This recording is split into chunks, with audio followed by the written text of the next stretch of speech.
In the shadow of the great Cologne Cathedral march the German troops as the invasion of the demilitarized zone begins. Men and guns pour in. For the first time in 17 years, the city's streets resound to the goose step.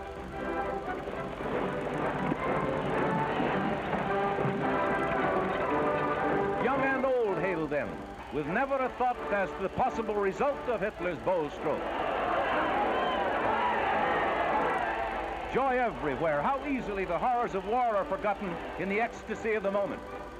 Koblenz on the Rhine, once occupied by Uncle Sam's troops. Now Nazi sentries stand guard.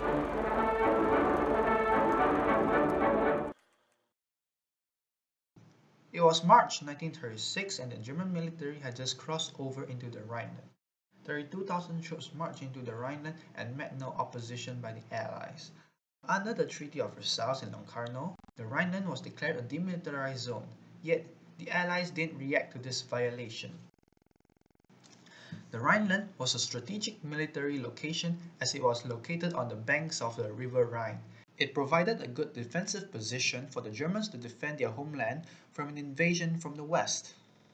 In addition, it was also a key industrial region of Germany which produced coal, steel, and other vital resources.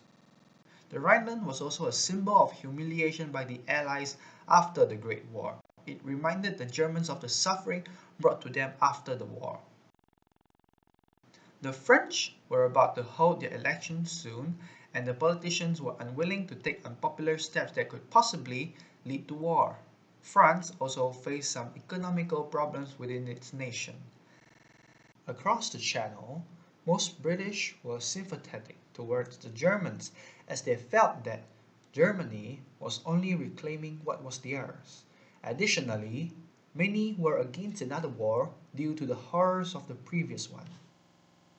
The League of Nations, established by the Treaty of Versailles to deal with acts such as these, condemned Hitler's action, but did not enact economic or military sanctions. Italy's invasion of Abyssinia drew away attention from the Rhineland. Mussolini's invasion caused an uproar among the international community. According to Hitler, the 48 hours after the march into the Rhineland were the most nerve-wracking in my life. He had all the reasons to be afraid. The French military at that time was one of the strongest in the world, and it possesses the ability of beating the Germans back.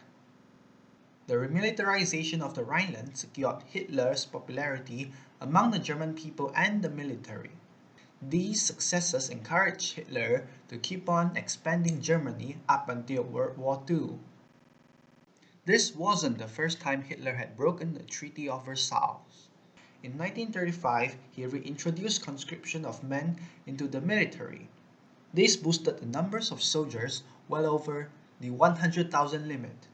That same year, the Anglo-German Naval Treaty was signed, which allowed the Germans to own a fleet 35% of Britain's. This included submarines and battleships, which were banned in the Treaty of Versailles.